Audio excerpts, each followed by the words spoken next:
جمعیت علماء ہند قائم ہوئی، اور پھر یہ جو ہماری جو جمعیت علماء اسلام ہے، یہ در حقیقت یہ کوئی آج کی جماعت نہیں ہے، یہ جمعیت علماء ہند ہی کا ایک تعلق ہے۔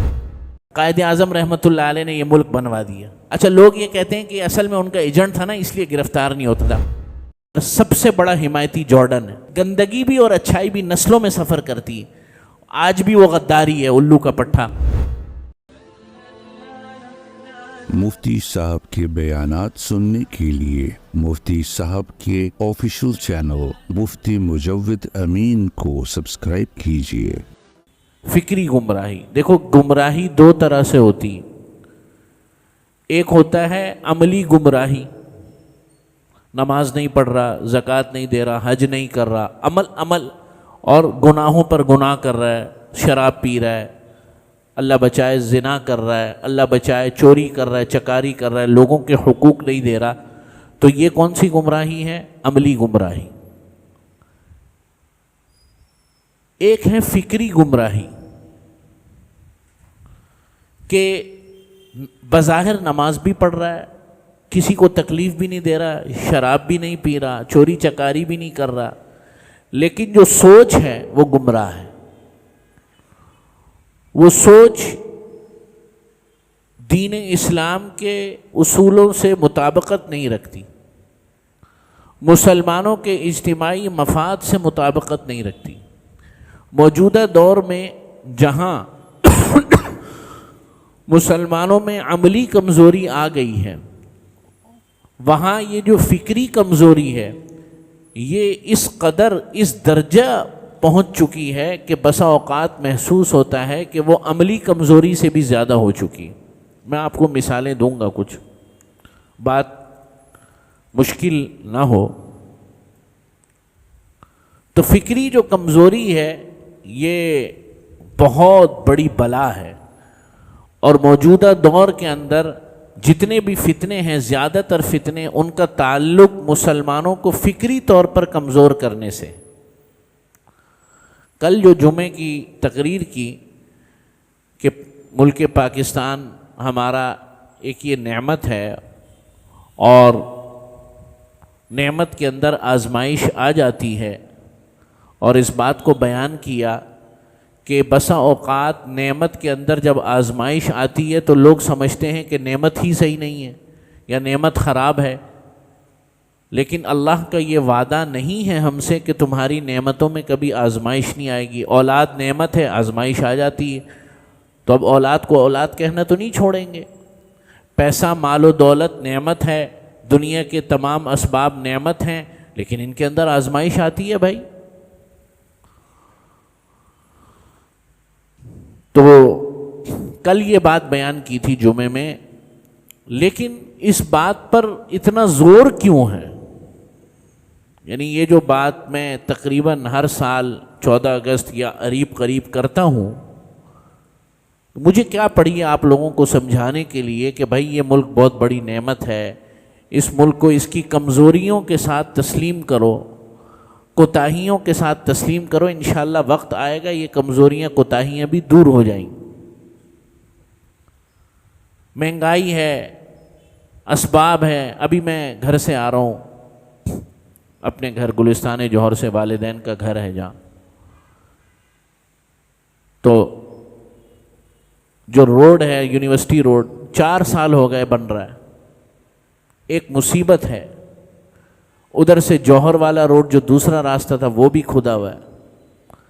بعض اوقات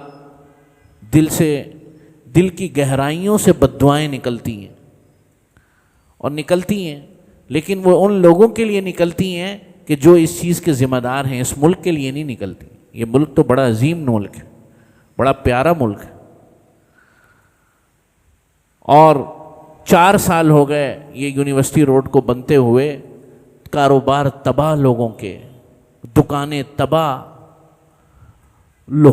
جو قریبی لوگ رہتے ہیں، ہم تو تھوڑا سا اندر رہتے ہیں، لیکن جو روڈ پر جو مکانات ہیں، جو محلے ہیں، بیماریوں کا شکار۔ آپ مجھے خود بتائیں نا، 4 سال سے مستقل گرد و غبار اندر جا رہے ہیں، ان کی کیا صحت ہو گئی ہوگی۔ اور پھر کراچی ویسے ہی آلودہ ترین شہروں میں، یہ سارے مسائل ہیں اور ہمارے ملک کے ہیں. جب میں یہ بات کرتا ہوں نا تو لوگ پھر یہ چیزیں گنوانا شروع کر دیتے ہیں. جی دیکھو یہ ہے, مہنگائی ہے, بد امنی ہے, قتل و قتال ہے. پچھلے جمعے کو ہماری مسجد کے انتہائی معزز ساتھی, اللہ تعالیٰ ان کی مغفرت فرمائے, خواجہ شمس الاسلام صاحب, دن دہاڑے مسجد کے اندر ہزاروں لوگوں کی موجودگی میں قتل ہو گئے. قاتل ابھی تک پکڑا نہیں گیا. تو یہ جب چیزیں آتی ہیں تو جب میں یہ بات کرتا ہوں تو لوگ یہ چیزیں گنواتے ہیں کہ جی آپ ملک کے بارے میں یہ دیکھو مہنگا. یہ سب چیزیں اپنی جگہ ہیں, لیکن ان دونوں چیزوں کے اندر فرق ہے. یہ ہے آزمائش اور ہمارے کچھ اپنے کرتوت, سمجھ رہے ہیں, لیکن ملک کی بات الگ ہے. تو اس بات کو مزید سمجھانے کے لیے آپ حضرات کو کہ یہ ملک نعمت کیوں ہے اور اللہ تعالیٰ کو ہمیں اس ملک کی کیوں قدر کرنی چاہیے, جیسا کیسا ہے تیسا ہے, اس کے لیے دعا کرنی چاہیے, کوشش کرنی چاہیے, بولنا چاہیے جہاں موقع ملے. جناب والا اب دیکھیں ہم یہاں مسجد میں ہیں, پاکستان کے مہنگے ترین علاقوں میں سے ڈیفنس, ٹھیک ہے نا, ہر شہر کا ڈیفنس اس کا سب سے مہنگا علاقہ ہوتا ہے. پانی ہم خرید کر پیتے ہیں, لائنوں میں پانی نہیں آتا. یہ سارے مسائل ہیں اور بعض بہت کڑوے مسائل ہیں. کبھی کبھی دل اکتا جاتا ہے اور یہ دل چاہتا ہے, لیکن چونکہ ایک چیز ایسی سامنے ہے کہ جو آپ حضرات کی شاید سامنے نہ ہو, تو میں اس بات کو آج انشاءاللہ تھوڑا سا عرض کروں گا. نبی کریم صلی اللہ علیہ وسلم جب اس دنیا سے تشریف لے کر گئے تو اللہ رب العزت نے حضور کی زندگی میں ہی عرب میں اسلام کو نافذ فرما دیا. پھر حضور کے جانے کے بعد چاروں خلفاء نے دین اسلام کے عدل اور اس کے مساوات اور اس کے نظام کو جہاں جہاں اس وقت انسان تھے پہنچا دیا. سمجھ رہے بات؟ اور پھر خلفاء کے بعد ایک عرصے تک گو کہ ملوکیت آ گئی, بادشاہتیں آ گئیں, لیکن دین اسلام کا اصل نظام برقرار رہا. 1000 سال تک, کتنے؟ حضور کے تشریف لے جانے کے 1000 سال تک مسلمانوں کی جو رفتہ تھی, عہد رفتہ جو تھا, وہ آہستہ آہستہ 1000 سال کے اندر ختم ہوا. مسلمانوں کی جو عملی طاقت تھی, مسلمانوں کی جو سیاسی طاقت تھی, معاشی طاقت تھی, وہ سب کا سب جو آپ صلی اللہ علیہ وسلم قائم کر کے گئے, اس کو ختم ہونے میں کتنا وقت لگا؟ تقریباً 1000 سال. 1000 سال کے بعد جو دوسری طاقتیں ایمرج ہوئیں وہ مغربی طاقتیں تھیں. کون سی طاقتیں؟ مغربی طاقتیں. انڈسٹریل ریولوشن آیا 17ویں صدی میں, 18ویں صدی میں, اور مغربی طاقتوں نے جو ہے کولونلائزیشن, یعنی ایک دور شروع ہوا جسے ہم نو آبادیاتی دور کہتے ہیں. اور اس دور کے اندر جو بڑی طاقتیں تھیں, ایک فرینچ تھے, اسی طریقے سے جو ہے سب سے بڑی طاقت تو انگریز تھے, برٹن, فرینچ تھے, پرتگیزی تھے, پرتگال کے لوگ, اور یہ یورپ کی جو ممالک ہیں جو کہ آج یورپی یونین کے اندر ہوتے ہیں, انہوں نے نو آبادیاتی دور قائم کرنا شروع کیا, قبضے کیے. مسلمان ریاستیں کمزور ہو گئی تھیں, اور اس وقت صرف ایک مسلمان ریاست جسے خلافت عثمانیہ کہتے ہیں یا سلطنت عثمانیہ کہتے ہیں, وہ بھی اپنی کمزوری کے مراحل میں آ چکی تھی. تو یہ ایک دور شروع ہوتا ہے, تاریخ دور. کون سا دور؟ مسلمانوں کا زوال کا ایک دور شروع ہوتا ہے حضور علیہ الصلاۃ والسلام کے جانے کے کتنے سال کے بعد؟ 1000 سال.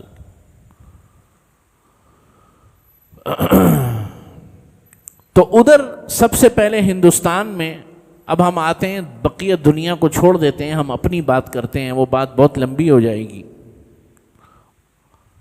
ہندوستان میں شاہ جہاں اور مغل حکومت قائم تھی، اورنگزیب عالمگیر رحمۃ اللہ علیہ بڑے کمال کے بادشاہ تھے، بہت بڑے عالم دین تھے، بہت بڑے عالم دین۔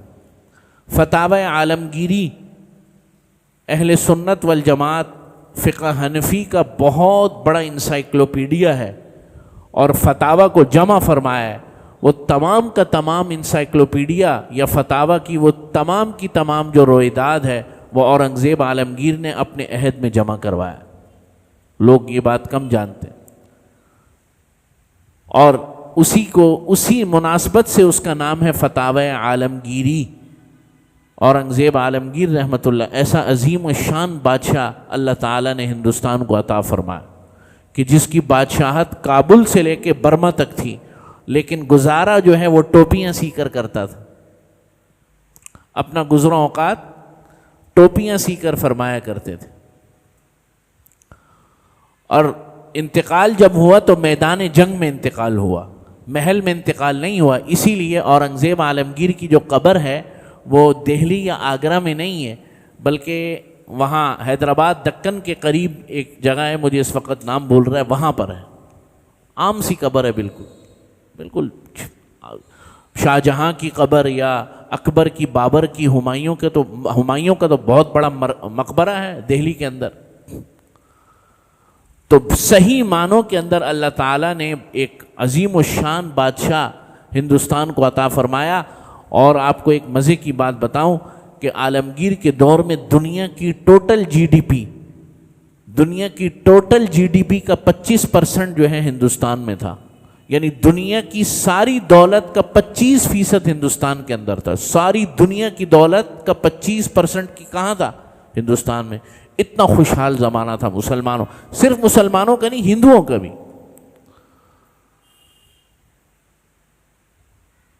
اورنگزیب عالمگیر نے 50 سال حکومت کی، اور 50 سال حکومت کرنے کے بعد اس دنیا سے رخصت ہوئے، اور لیکن ہر عروج کو زوال ہے۔ اورنگزیب عالمگیر رحمۃ اللہ علیہ کے جانے کے بعد کوئی مغل سلطنت کو کوئی کام کا آدمی نہیں ملا، دولت بے تحاشا ہو گئی۔ اور ایسے معاملات کے اندر ہوتا یہی ہے کہ اکثر لوگ بھٹک جاتے ہیں۔ چنانچہ اورنگزیب عالمگیر کے جانے کے بعد جو بھی بادشاہ آئے اکثر اوقات وہ جو ہے نشے میں اور جو ہے وہ شراب اور شباب کے جو ہے مزے میں رہتے تھے، اور اس طریقے سے ہندوستان میں مغل سلطنت کمزور ہونا شروع ہو گئی۔ اور اورنگزیب عالمگیر جس زمانے میں گئے ہیں، اسی زمانے کے کچھ عرصے کے بعد، ویسے انگریز تو پہلے آ چکے تھے، یعنی کہ ایسٹ انڈیا کمپنی جو ہے وہ پہلے آ چکی تھی، لیکن وہ ابھی اس کو پاؤں جمانے کے موقع مل نہیں رہا تھا اورنگزیب کی وجہ سے۔ جب اورنگزیب عالمگیر چلے گئے تو اس کے بعد جو ہے انہوں نے اپنی جو ہے کاروائیاں تیز کی، اور بنگال کے اندر جو ہے وہ اپنا پہلا جو پروجیکٹ یا جو قائم کیا ہے وہ بنگال کے اندر فورٹ ولیم جسے کہتے ہیں، فورٹ ولیم ایک قلعہ قائم کیا۔ اور مغل سلطنت سے شروع میں انہوں نے یہ کہا ہم تو تجارت کریں گے، کاروبار کرنے کے لیے آئیں تو، اور مغل سلطنت کے اس وقت کے بادشاہوں نے ان کو کچھ اضافی ٹیکس میں چھوٹ دے دی اور بھی کئی چیزیں۔ خیر میں مختصر کر کے آتا ہوں دوبارہ۔ بہرحال مغل سلطنت کمزور ہونا شروع ہوئی۔ اس دور کے اندر حضرت شاہ ولی اللہ محدث دہلوی رحمۃ اللہ علیہ کو پورے ہندوستان کے منظرنامے کا ادراک ہو گیا، اور حضرت شاہ ولی اللہ محدث دہلوی رحمۃ اللہ علیہ سمجھ گئے کہ یہ اورنگزیب کے جانے کے بعد جو ہے بس اب مسلمانوں کا اب زوال ہے اور مغل سلطنت کا بھی زوال ہے، اور یہی ہوا۔ حضرت شاہ ولی اللہ محدث دہلوی رحمۃ اللہ علیہ بہت عظیم الشان شخصیت ہے، نام سنا ہوا ہوگا آپ حضرات نے انشاءاللہ۔ قرآن کریم کا سب سے پہلا فارسی میں ترجمہ ہندوستان کے اندر حضرت شاہ ولی اللہ محدث دہلوی نے فرمایا، اس لیے کہ اس وقت کی جو ہندوستان کی زبان تھی وہ فارسی تھی، پرشین۔ حضرت شاہ صاحب رحمۃ اللہ علیہ نے 2 کام کیے۔ کتنے کام؟ 2 کام۔ پہلا کام حضرت شاہ صاحب نے یہ کیا کہ حضرت شاہ صاحب رحمۃ اللہ علیہ نے قرآن کریم کو اپنے اصل روح کے اندر زندہ کیا۔ اسی لیے ترجمہ بھی کیا. عربی ہندوستانی جانتے نہیں تھے اور فارسی جو ہے اس وقت کی زبان تھی. دوسرا کام حضرت شاہ صاحب رحمۃ اللہ علیہ نے یہ کیا کہ ہندوستان کے اندر حدیث کے علم کو جو ہے رائج فرمایا. ہندوستان میں علم حدیث جو ہے بہت کم تھا یا بہت چھوٹے علاقوں میں تھا یا بہت چھوٹے پیمانے پر تھا، معاف کیجیے گا، لیکن حضرت شاہ ولی اللہ محدث دہلوی نے علم حدیث کو کیا کیا؟ پھیلایا. دو کام. تیسرا کام جو حضرت شاہ ولی اللہ محدث دہلوی رحمۃ اللہ علیہ، اسی لیے حضرت شاہ صاحب کو مجدد کہا جاتا ہے. اس صدی کے بلا شبہ حضرت شاہ صاحب رحمۃ اللہ علیہ مجدد تھے. اور شاہ صاحب رحمۃ اللہ علیہ کی قسمت اور اللہ کا ان پر فضل ایسا ہوا کہ اللہ تعالیٰ نے 3 بیٹے عطا فرمائے اور تینوں کے تینوں آفتاب و ماہتاب. حضرت شاہ عبدالعزیز رحمۃ اللہ علیہ، حضرت شاہ رفیع الدین رحمۃ اللہ علیہ اور حضرت شاہ عبد القادر رحمۃ اللہ علیہ. آپ سمجھ رہے بات؟ حضرت شاہ ولی اللہ محدث دہلوی نے جو تیسرا کام کیا وہ میں کہتا ہوں کہ بس یہ کہنا چاہیے کہ تینوں ایک سے بڑھ کے ایک. یہ نہیں کہہ سکتے کہ یہ بڑا کام ہے چھوڑ. جس کام کی طرف نظر جاتی ہے، آج اگر حضرت شاہ ولی اللہ محدث دہلوی نے قرآن کریم کا ترجمہ نہ کیا ہوتا، اس کی ابتداء، آپ کو پتہ ہے اس بات کے شاہ صاحب نے جب ترجمہ کیا، بعض لوگوں نے شاہ صاحب پر کفر کا فتویٰ لگایا ہے، اس لیے کہ ترجمہ کرنے کی پہلی جرت جو ہے اس دنیا کے اندر، تو وہ اس سے پہلے بھی ہو چکے تھے لیکن ہندوستان کے اندر کیا نہیں تھا کسی نے. تو اس وقت کے جو قدیم علماء تھے جن کا ذہن شاہ صاحب رحمۃ اللہ علیہ کے ذہن جیسا نہیں تھا، انہوں نے کہا یہ تو کافر ہو. اگر شاہ صاحب یہ سٹیپ نہ لیتے تو آج میں اور آپ اردو میں ترجمہ ہمیں نہیں پتہ ہو قرآن کیا کیا. تیسرا کام جو شاہ صاحب رحمۃ اللہ علیہ نے کیا وہ یہ کہ شاہ صاحب رحمۃ اللہ علیہ نے اسلامی جو اس وقت کی مغل سلطنت کو کمزور ہونا شروع ہو گئی تھی، اور انہوں نے اس ہندوستان کے جو سیاسی معاملات تھے اس میں حکمرانوں کی رہنمائی کرنا شروع کی. یہ وہ وقت تھا کہ جب مراٹھے جن کو کہتے ہیں، ان کا ایک آندھی چلی ہندوستان کے اندر، اور اورنگزیب عالمگیر نے جو ان کے گلے کے اندر توق ڈالا ہوا تھا وہ اس کے جانے کے بعد ٹوٹ گیا اور تقریباً آدھے ہندوستان پر مراٹھوں نے قبضہ کر لیا. اس وقت حضرت شاہ صاحب رحمۃ اللہ علیہ نے احمد شاہ ابدالی کو، افغانستان سے احمد شاہ ابدالی آیا اور پانی پت کی جو جنگ ہوئی ہے اس کے اندر احمد شاہ ابدالی رحمۃ اللہ علیہ نے جو شکست دی ہے مراٹھوں کو، وہ جو دعوت تھی وہ حضرت شاہ ولی اللہ محدث دہلوی رحمۃ اللہ علیہ کے کہنے پر وہ آئے تھے. معلوم یہ ہوا کہ آج کل کے ماحول کے اندر تو یہ بڑا ڈیفیکلٹ ہے کسی عالم دین کے لیے کہ وہ ملکی سیاسی معاملات کے اندر بات کرے، یا جو ہے لوگ اس کو جو ہے دین سے خارج سمجھتے ہیں. یہاں پر شاہ ولی اللہ محدث دہلوی رحمۃ اللہ علیہ ہندوستان پر احمد شاہ ابدالی کا باقاعدہ حملہ کرواتے ہیں کہ یہ مغل سلطنت میں اب وہ دم خم نہیں ہے، آپ آؤ اور مسلمانوں کی مدد کرو. کوئی شخصیت تھی نا. چنانچہ احمد شاہ ابدالی نے آخری جو جنگ ہوئی ہے پانی پت کی، اس کے اندر جو ہے مراٹھوں کو شکست فاش دی، اور بدترین شکست دے کہ مراٹھوں کا جو زور تھا وہ توڑا اور احمد شاہ ابدالی واپس چلے گئے. اب یہاں تک تو بات ٹھیک تھی اور مراٹھوں کا خطرہ تو ٹل گیا، لیکن انگریزوں کا ابھی تک سد باب نہیں ہوا تھا. حضرت شاہ صاحب اس دنیا سے چلے گئے. شاہ صاحب کے جانے کے بعد شاہ صاحب کے تینوں بیٹے شاہ عبدالعزیز، اردو زبان کے اندر جو پہلا ترجمہ ہوا ہے قرآن کریم کا وہ شاہ رفیع الدین نے کیا. کس کے بیٹے؟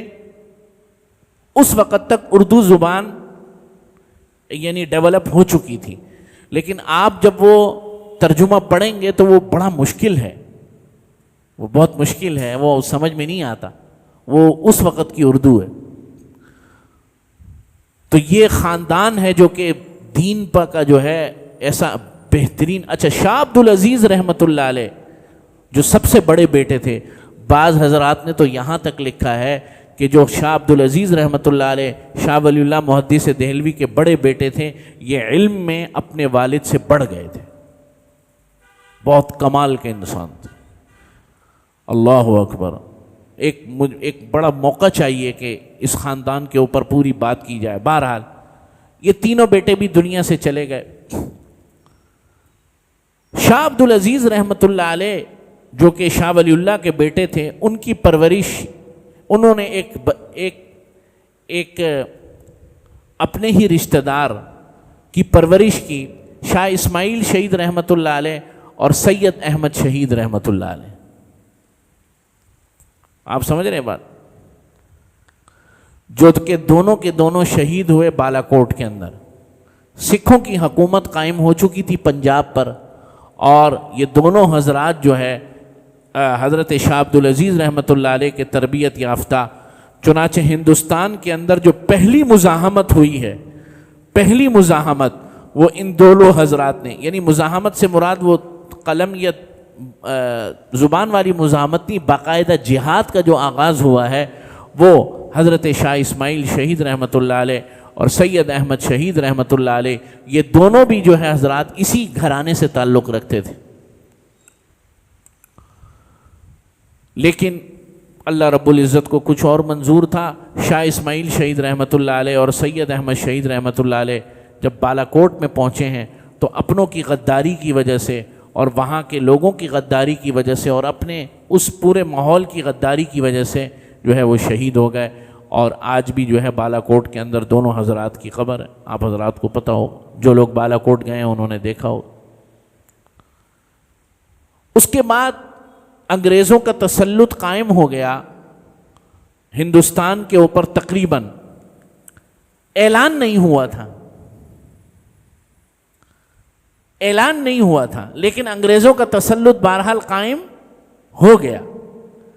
اب یہ میں ابھی پاکستان کی طرف آ رہے ہیں، یہ آپ یہ نہ سمجھنا کہ یہ پاکستان بننے کا کیا محرک تھا، یہ اب یہاں سے یہ بات نکلے گی. تو کہنے کا مقصد یہ کہ سید احمد شہید رحمۃ اللہ علیہ شہید ہو گئے. یہ جو تحریک تھی یہ ناکام ہو گئی. اللہ کی مرضی ہے، اللہ رب العزت فتح دینا، لیکن انہوں نے اپنا کام کیا کر دیا. اس کے بعد انگریزوں نے تقریباً ہندوستان پر تسلط قائم کر لیا اور پنجاب سے بھی سکھوں کی حکومت ختم ہو گئی. راجہ رنجیت سنگھ کے جانے کے بعد سکھ کمزور ہو گئے. رنجیت سنگھ سب سے بڑا ان کا لیڈر وہی تھا، اور اس کے جانے کے بعد، مرنے کے بعد سکھ پنجاب میں کمزور ہو گئے، اور اس طرح ہندوستان پر جو ہے تقریباً انگریزوں کا. لیکن اعلان نہیں ہوا. اعلان کیسے ہوا؟ وہ ایسے ہوا کہ 1857 میں مسلمانوں نے، علماء کرام نے جب فتویٰ جاری فرمایا کہ ہندوستان دارالحرب ہے. ہندوستان کیا ہے؟ دارالحرب کسے کہتے ہیں؟ جہاں جہاد فرض ہو جاتا ہے. دارالاسلام اسے کہتے ہیں جہاں جہاد ریاست کی اجازت کے بغیر نہیں ہو سکتا. دارالحرب وہ ہے کہ جہاں جہاد فرض ہو چکا ہو. چنانچہ علماء کرام کے متفق فتوے کے بعد 1857 کی جنگ آزادی ہوئی، جسے انگریز غدر کا نام دیتا ہے. انگریز کیا کہتے ہیں اس کو؟ غدر، یعنی کہ بغاوت. یہ بڑا خون ریز قسم کا مرحلہ تھا. 1857 کی جنگ آزادی بھی اللہ کی حکمت تھی، ہم کچھ نہیں کہہ سکتے، اللہ رب العزت. لیکن اس کے باوجود چونکہ مسلمان مادی طاقتوں کے اندر کمزور تھے اور منتشر تھے، سب سے بڑی بات کیا تھے؟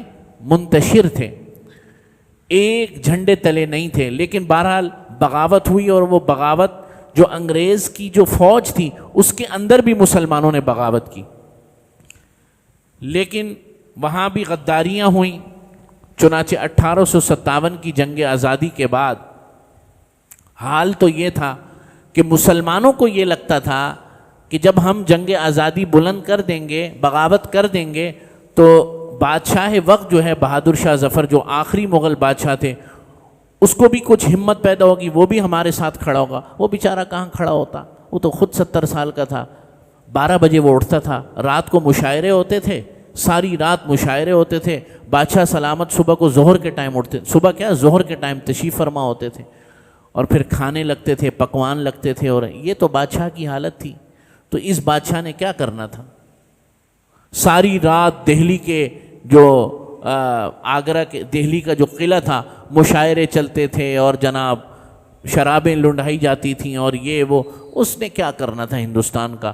چنانچہ یہ بغاوت ناکام ہو گئی، اور کہتے ہیں کہ دہلی کا کوئی درخت نہیں تھا جہاں پر کسی عالم دین کو جو ہے پھانسی نہ دی گئی، کوئی شاخ ایسی نہیں تھی کہ جس شاخ پر علماء کو نہ ٹانگ، کیونکہ اس بغاوت کی جو بنیاد تھی وہ علماء کرام کا اکٹھے ہونا تھا، ان کا فتویٰ تھا اور ان کی جو ہے کوشش تھی، لیکن ناکام ہو گئی۔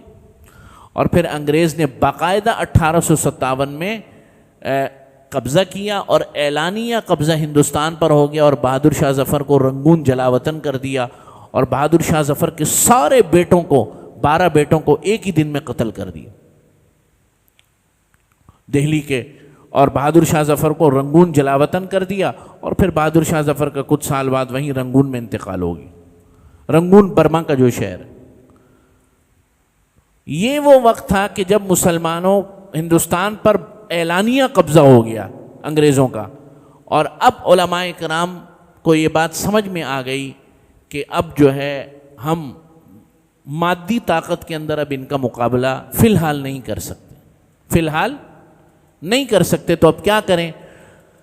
اب مسئلہ یہ نہیں تھا، اب مسئلہ دین کی بقا کا تھا، دین بچانا تھا۔ اور علماء کو یہ بات، اس وقت کے علماء بھی علماء تھے، ہم جیسے تو نہیں تھے بھائی، سیدھی بات ہے، وہ تو علماء تھے نا بھائی۔ آج تو جو ہے 2 کتابیں پڑھ کر لوگ جو ہے اپنے آپ کو جو ہے کیا سمجھنے لگتے ہیں، وہ علماء تھے بھائی، واقعتاً جن کو دیکھ کر اللہ یاد آتا تھا۔ اللہ تعالی ہم سب کو ان جیسا بنا دے۔ اس وقت جو علماء کی قیادت تھی، اس کو پتہ چل گیا کہ اگر ہم نے ہندوستان کے اندر دین اسلام کے اعمال کو برقرار نہ رکھا، ان کی حفاظت نہ کی، تو اس قوم کا حال بھی اندلس جیسا ہو جائے گا کہ آج اسپین کے اندر اسلام کا نام لینے والا کوئی نہیں ہے۔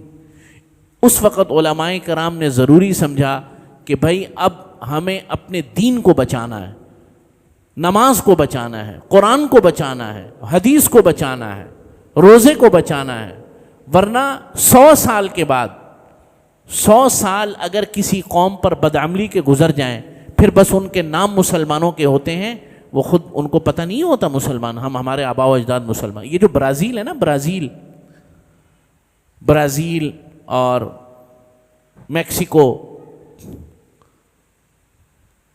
یہ جو امریکہ کا جو ساؤتھ حصہ ہے، ایک ہے ساؤتھ امریکہ، ایک ہے نارتھ امریکہ، یہ جو ساؤتھ امریکہ ہے، برازیل، ان کی آپ شکلیں دیکھیں نا، یہ عربوں سے بڑی ملتی ہیں۔ یہ کیوں ملتی ہیں؟ بہت یہ جو اندلس کا جب مسلمانوں کا سقوط ہوا، تو یہاں اس وقت امریکہ دریافت ہوا تھا، تو یہاں سے بہت بڑی تعداد میں ہجرت کر کے لوگ گئے مسلمان، وہ بیچارے چلے تو گئے، آج بھی ان کے نام جو ہے وہ مسلمانوں سے ملتے جلتے نام ہیں، لیکن ان کو پتہ وتہ کچھ بھی نہیں۔ تو پھر ایسا وقت آتا ہے، تو اس وقت پھر علماء کرام نے، حضرت مولانا قاسم نانوتوی رحمۃ اللہ علیہ نے دارالعلوم دیوبند کی بنیاد رکھی، اور اس کا جو وہ تھا مقصد صرف اس وقت اتنا تھا کہ مسلمانوں میں سے علم دین اور مسلمانوں کی شناخت برقرار رہے۔ سمجھ رہے بات؟ یہ شناخت ختم نہ ہو جائے، اس لیے کہ دنیا نے جہاں بھی استعماری قوتوں نے قبضہ کیا، کلونائز کیا، وہاں پر دین کو جڑ سے اکھاڑ کے رکھ دیا۔ بھائی یہ ہمارے جو برابر میں رشین، جب سوویت انقلاب آیا، یہ جو 7 ریاستیں آزاد ہوئیں، بہت کم لوگوں کے علاوہ ان بیچاروں کو تو اب تک نہیں پتا تھا کہ یہ ہم مسلمان تھے کسی 90 سے، وہ ہمارے آباء و اجداد مسلمان تھے۔ بھائی مسجدوں پہ پابندی لگا دی، اذانوں پہ پابندی لگا دی، روزے پر پابندی لگا دی، نمازوں پر پابندی لگا دی۔ جو شخص نماز پڑھتا تھا اس کے جو ہے نا کانوں کو اکھاڑ دیا جاتا تھا، ناخنوں کو اکھاڑ دیا جاتا تھا، اور جو زیادہ پابند ہو جاتا تھا، داڑھی رکھ لیتا تو اس کو تو پھانسی دے دیتے تھے۔ تو دین کا بیج مار دیا۔ جہاں بھی استعمار قائم ہوا، کلونائز ہوا، وہاں دین اسلام کا بیج مار کے رکھ دیا، جیسے اندلس میں، جیسے سوویت انقلاب نے ان آزاد ریاستوں میں، سینٹرل ایشیا میں، وہاں یہ ہوا، سوائے ایک جگہ کے، اور وہ جگہ ہے ہندوستان۔ اور مجھے اور آپ کو ہر روز اربوں کربوں رحمتیں اور دعائیں بھیجنی چاہیے ان علماء کرام کے لیے کہ جنہوں نے اس وقت اس چیز کا انتظام کیا کہ مسلمانوں کے اندر دین باقی رہ جائے۔ باقی سیاست ویاست دیکھ لیں گے، ریاست تو گئی ہاتھ سے، وہ تو گئی، اب تو مسلمانوں کا دین بچانا ہے بس۔ اس لیے دارالعلوم دیوبند قائم ہوا۔ اور دیوبند کوئی فرقہ نہیں ہے، یہ میں آپ کو بتا دوں، نہ کوئی فرقہ ہے، نہ دیوبندی۔ جو شخص اپنے آپ کو دیوبندی بولتا ہے بلا وجہ کے اندر، دیوبندی نہ کوئی فکر ہے الگ سے، نہ کوئی فرقہ ہے، نہ کوئی جناب والا کوئی الگ سے طریقہ کار ہے۔ دیوبند ایک شہر کا نام ہے، اس شہر کے اندر مولانا قاسم نانوتوی رحمۃ اللہ علیہ نے دارالعلوم دیوبند قائم فرمایا، ایک استاد اور ایک شاگرد۔ استاد کا نام بھی ملا محمود رحمۃ اللہ علیہ، شاگرد کے نام بھی حضرت شیخ الہند مولانا محمود حسن دیوبندی رحمۃ اللہ علیہ۔ بس ایک انار کے درخت کے نیچے ایک مدرسہ شروع کیا، اس مدرسے نے، اس جگہ نے پھر وہ شخصیات پیدا کی، پھر تبلیغی جماعت بھی وہیں سے پیدا ہوئی، مولانا الیاس رحمۃ اللہ علیہ، پھر جناب والا تحریک ریشمی رومال بھی وہیں سے شروع ہوئی، حضرت شیخ الہند مولانا محمود الحسن رحمۃ اللہ علیہ۔ پھر جو ہے اگلی صدی کے تمام پھر تصوف کی اور علم تصوف کے اندر اور باطنی جو اصلاح کا جو کام شروع ہوا اور جس پر گرد پڑ چکی تھی حضرت مولانا اشرف علی تھانوی رحمۃ اللہ، یعنی ہر شخص ایک انسٹیٹیوشن بنا، پھر مولانا مناظر احسن گیلانی رحمۃ اللہ علیہ، یعنی ہر بندے نے ایک تحریک کو جنم دیا، اور پھر وہیں سے جمعیت العلماء ہند قائم ہوئی۔ یعنی آپ مدرسہ ایک ہے، ہر شخص نے ایک الگ جہان قائم کیا، جمعیت علماء ہند قائم ہوئی۔ اور پھر یہ جو ہماری جو جمعیت علماء اسلام ہے، یہ در حقیقت یہ کوئی آج کی جماعت نہیں ہے، یہ جمعیت علماء ہند ہی کا جو ہے ایک تعلق ہے، سمجھے نا بات؟ تو حضرت شیخ الہند رحمۃ اللہ علیہ نے پھر جو ہے، اچھا اب ہوا یہ کہ حضرت شیخ الہند رحمۃ اللہ علیہ کے دور تک کچھ مضبوطی دوبارہ پیدا ہو گئی، تو پھر تحریک ریشمی رومال شروع ہوئی۔ تحریک ریشمی رومال کا مقصد یہ تھا کہ حضرت شیخ الہند رحمۃ اللہ علیہ نے سفر کیا روس کا، افغانستان کا، سینٹرل ایشیا کا، اور ان کو یہ کہا کہ انگریزوں کا راستہ روکنے کے لیے آپ ہمارا ساتھ دیں۔ اور اسی کام کے لیے حضرت شیخ الہند رحمۃ اللہ علیہ تشریف لے گئے۔ یہ خفیہ کام تھا۔ تحریک ریشمی رومال پر کتاب لکھی ہے ڈاکٹر اسرار احمد رحمۃ اللہ علیہ نے، وہ پڑھنے والی کتاب ہے، بڑی زبردست کتاب ہے۔ لوگوں کا کتابوں سے رابطہ ختم ہو گیا، تو تحریک ریشمی رومال کے سلسلے میں جب حضرت شیخ الہند مکہ مکرمہ تشریف لے کر گئے، یہ سب کچھ خفیہ چل رہا تھا، کسی کو نہیں پتا تھا، بڑی پلاننگ ہو چکی تھی۔ انگریز 30-40 سال پہلے ہی یہاں سے دفع ہو چکے ہوتے اگر یہ پلان نہ کھلتا۔ جب حضرت شیخ الہند رحمۃ اللہ علیہ نے شریف مکہ مکرمہ کا جو والی تھا، جب اس کو یہ اپنے تمام چیزوں کا بتایا تو اس نے مخبری کر دی انگریزوں کو، اور وہاں سے حضرت شیخ الہند رحمۃ اللہ علیہ گرفتار ہو گئے اور مالٹا میں قید ہوئے۔ مالٹا آج بھی نام مالٹا ہی ہے، ایک جزیرہ ہے۔ وہ جو شریف مکہ تھا جس نے غداری کی تھی، اس کی اولاد آج بھی غدار ہے۔ وہ کون ہے پتہ ہے؟ یہ جو جارڈن کا جو ابھی بادشاہ ہے، یہ جو شریف مکہ ہے نا، یہ اس کا دادا تھا۔ یہ جارڈن کا موجودہ جو بادشاہ نہیں ہے عبداللہ، اس کا دادا تھا جس نے غداری کی تھی اور حضرت شیخ الہند کو پکڑوایا تھا، اور سارے معاملات کھل گئے تھے، اور پھر یہاں پر ہندوستان میں گرفتاریاں ہوئیں اور علماء کو دوبارہ قید کیا۔ اس کا پوتا، کہتے ہیں کہ نسلوں میں گندگی بھی اور اچھائی بھی نسلوں میں سفر کرتی ہے۔ آج بھی وہ غداری ہے، الو کا پٹھا، آج بھی وہ غدار ہے۔ چنانچہ اسرائیل کا اس پورے خطے کے اندر سب سے بڑا حمایتی جارڈن ہے، سمجھتے ہیں بات؟ یہ جتنے میزائل اڑے ایران کے، وہ سب سے پہلے جارڈن کے اندر انٹرسیپٹ ہوتے تھے۔ امریکہ نے اور ان طاقتوں نے باقاعدہ وہاں پر جو ہے نا اپنے سسٹم قائم کیے ہوئے، وہ آج بھی غدار ہے۔ خیر، چنانچہ تحریک ریشمی رومال بھی کیا ہو گئی؟ ناکام ہو گئی۔ اللہ کی مرضی ہے بھائی، 3 تحریکیں ناکام ہو گئیں۔ 1857 بھی ناکام، شاہ ولی اللہ محدث دہلوی شاہ اسماعیل شہید کی وہ بھی ناکام ہو گئی، اور یہاں تک کہ تحریک ریشمی رومال بھی ناکام ہو گئی۔ اللہ کی مرضی ہے، اللہ نے کچھ اور معاملات کرانے تھے۔ اسی دوران اللہ رب العزت نے ایک اور مسلمانوں کے اندر فکر بلند کی، اور وہ فکر یہ تھی کہ یہ انگریزوں نے تو اب جانا ہی جانا ہے۔ ورلڈ وار شروع ہو گئی تھی، اور ورلڈ وار شروع ہونے کے بعد یہ اندازہ ہو گیا تھا بس اب انگریزوں نے یہاں سے جانا ہے، لیکن مسئلہ یہ تھا حکومت تو ہم سے لی ہے اور دے کر یہ ہندوؤں کو دے کر جائیں گے۔ حکومت تو انگریزوں نے مسلمانوں سے چھینی تھی نا، اور دے کر یہ ہندوؤں کو جائیں گے تو مسلمانوں کا کیا بنے گا؟ اس وقت ایک فکر یہ ہوئی کہ مسلمانوں کا علیحدہ وطن ہونا چاہیے، اور اس پر اللہ رب العزت نے ایک ایسے شخص سے کام لیا جو نہ مولوی تھا، جو نہ کسی مدرسے کا پڑھا ہوا تھا، خالصتاً انگریزی اسٹائل کا انسان تھا، خالصتاً ان کے ہی، لیکن ان کی چالوں کو سمجھتا تھا کیونکہ بندہ ان کا تھا، تربیت اس ماحول میں ہوئی تھی، اور وہ تھے محمد علی جناح رحمۃ اللہ علیہ۔ ایک گولی چلے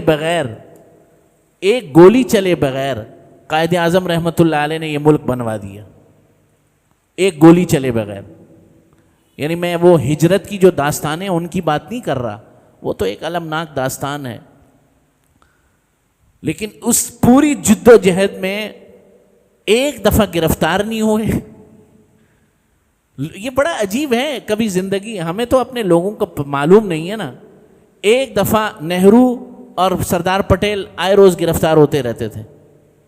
اچھا، لوگ یہ کہتے ہیں کہ اصل میں ان کا ایجنٹ تھا نا، اس لیے گرفتار نہیں ہوتا تھا۔ الو کے پٹھوں بہت ذہین انسان تھا۔ اللہ رب العزت نے اس دور کے اندر اس شخص سے کام لے لیا، اللہ نے کھڑا کر دیا، بھائی میں اور آپ کیا کرنے والے ہیں۔ اس شخص نے محسوس کر لیا کہ میدان میں ہم ان سے نہیں جیت سکتے، اور یہی بات علماء نے بھی محسوس کر لی کہ اب ہم میدان کے اندر ان کو اس موقع پر شکست نہیں دے سکتے۔ تو پھر محمد علی جناح رحمۃ اللہ علیہ نے ایک نئی، قائد اعظم نے جو ایک نئی سوچ بلند کی، اور وہ سوچ یہ تھی کہ ان کو انہی کے ہتھیار سے مارو، اور وہ ہتھیار تھا جمہوریت کا ہتھیار، لے کر تو خبیث خود آئے تھے، ٹھیک ہے نا، اور انہوں نے کہا ان کو انہی کے ہتھیار سے مارو۔ اور مسلمانوں کے اندر اس وقت صلاحیت تھی، اعمال زندہ تھے۔ پاکستان کا مطلب کیا؟ لا الہ الا اللہ، یہ نعرہ بنا، اور لا الہ الا اللہ کا مطلب نعرہ بنا یہ مسلمانوں نے بنایا، کافروں نے تو نہیں دیا۔ میرے اور آپ کے یہ آباء و اجداد تھے، بڑے تھے، بزرگ تھے۔ تو اس طریقے سے اللہ تعالیٰ نے، اور 1942 میں یہ غالباً مجھے ابھی حضرت مولانا اشرف علی تھانوی رحمۃ اللہ علیہ نے اپنی وفات سے کچھ عرصہ پہلے یہ بات بتا دی تھی کہ انشاءاللہ تعالی مجھے لگتا ہے پاکستان بن جائے گا، اور اس وقت علماء کرام کی ڈیوٹیاں لگائیں۔ دیکھو ہمارے لوگ کتنے بڑے لوگ تھے کہ یہ تمام کے تمام افراد درس و تدریس کو چھوڑو اور پاکستان بنانے میں لگ جاؤ۔ چنانچہ حضرت مفتی شفیع صاحب رحمۃ اللہ علیہ اور علامہ شبیر احمد عثمانی رحمۃ اللہ علیہ اور مولانا ظفر احمد عثمانی، مفتی شفیع صاحب تو نہیں، علامہ ظفر احمد عثمانی رحمۃ اللہ علیہ اور علامہ شبیر احمد عثمانی رحمۃ، ان تینوں نے دارالعلوم دیوبند سے استعفیٰ دے دیا۔ اب عجیب بات ہے، حدیث پڑھاتے ہوئے استعفیٰ دے دیا۔ بھائی ہر وقت ہر کام کرنے کا نہیں ہوتا یہ اس۔ اور پھر حضرت مولانا اشرف علی تھانوی رحمۃ اللہ علیہ نے ان کو کہا کہ اب آپ قائد اعظم محمد علی جناح رحمۃ اللہ علیہ کے پاس جائیں اور ان کے اس مشن میں شریک ہوں۔ چنانچہ علامہ شبیر احمد عثمانی نے یہ والا پاکستان ہے، مشرقی پاکستان، خاص طور پہ KPK اس وقت اس میں محنت کی، لوگوں سے ملے، علماء سے ملے، عوام الناس سے ملے، اور مولانا ظفر احمد عثمانی بنگال میں۔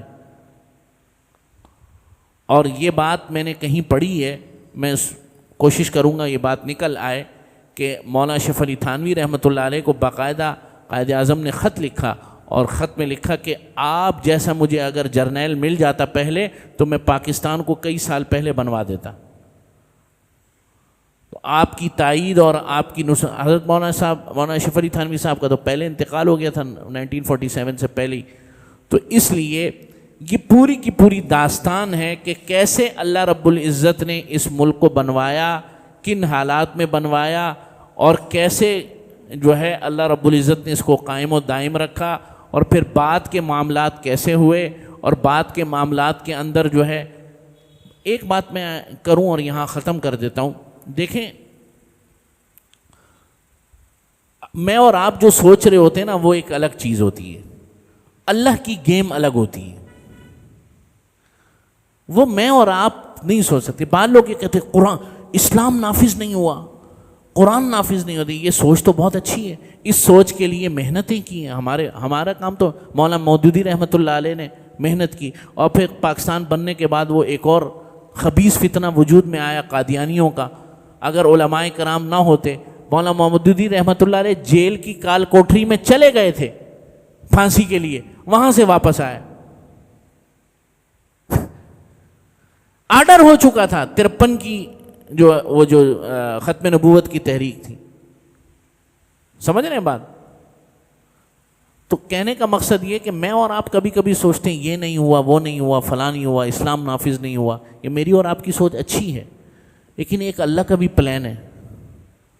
آپ مجھے بتائیں، پاکستان بننے کے فوراً بعد فرض کرو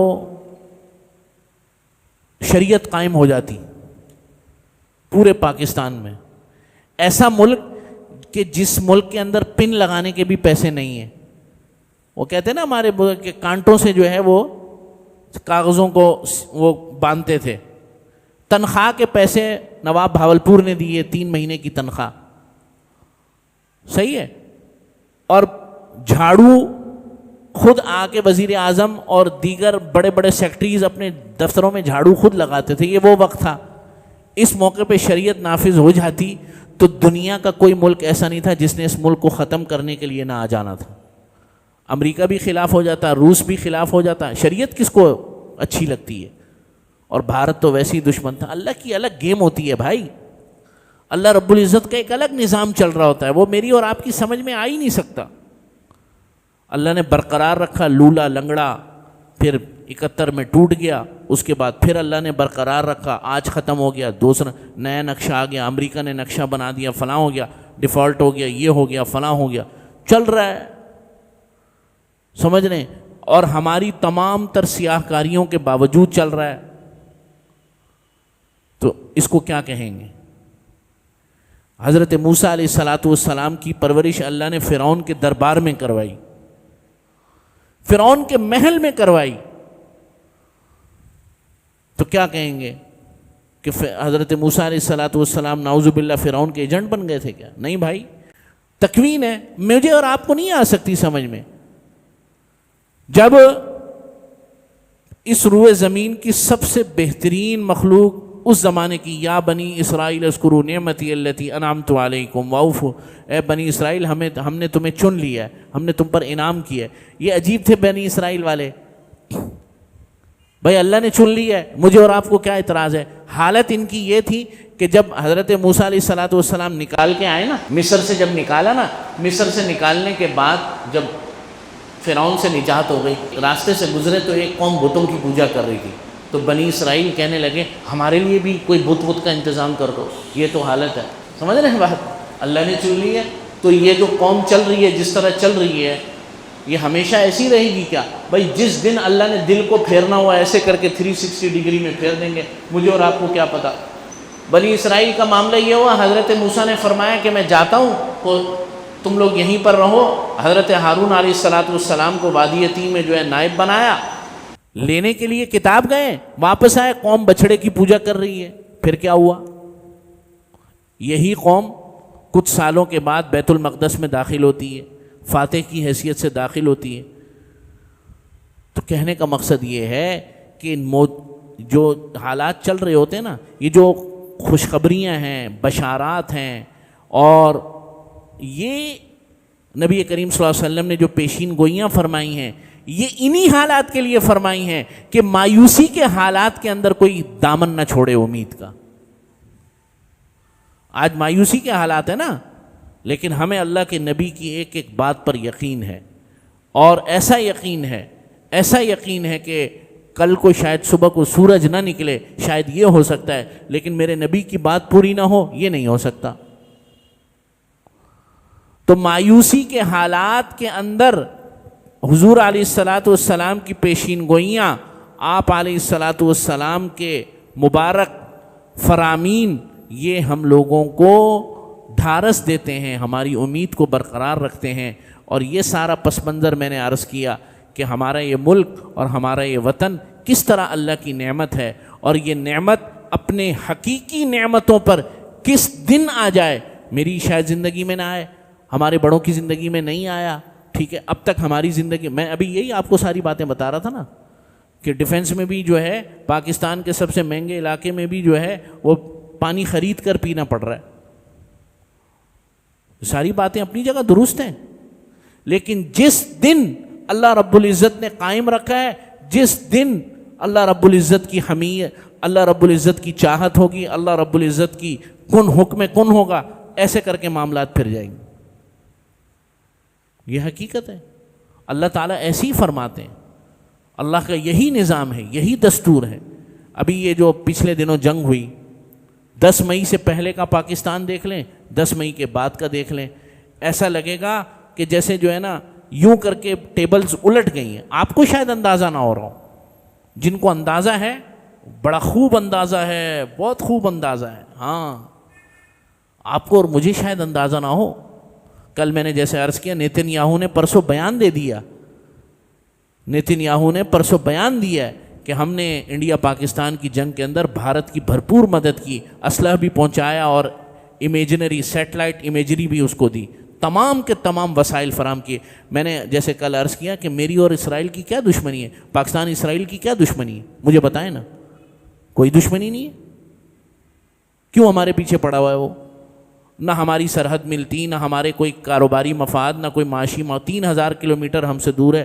آج تک کبھی ہمارے اور اس کے معاشی ٹکراؤ نہیں ہوا، نہ سماجی ٹکراؤ ہوا، بس ہم نے اس کو تسلیم نہیں کیا، اس نے ہمیں تسلیم نہیں کیا، بس اتنی سی بات ہے۔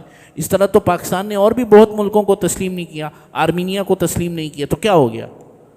آرمینیا کے یہاں کے بیٹھ گیا؟ نہیں بھائی، اس کو پتہ ہے سارا کچھ کہ یہی وہ جگہ ہے، یہی وہ جگہ ہے جہاں سے مجھے چیلنج کیا جائے گا۔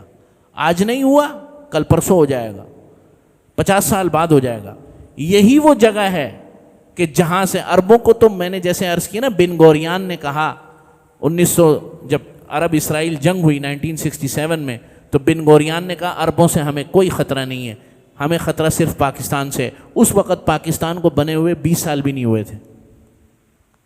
کیوں کہا تھا یہ بات؟ دشمن جتنی چیزیں سمجھتا ہے میں اور آپ نہیں سمجھتے، میں اور آپ مسائل کو دیکھتے رہتے ہیں، اور ہیں بھی صحیح، اس میں کوئی شک و شبے کی بات نہیں۔ اللہ سے دعا ہے اللہ تعالی ہم سب کو یہ جو علماء کرام کی محنتیں ہیں اور یہ اس سرزمین کے لیے جو خون بہائے، ان سب کی ان محنتوں کو قبول فرمائے، اور اللہ رب العزت خالصتاً اپنی رضا کے لیے دین کا کام کرنے والا بنا۔ الحمدللہ رب العالمین۔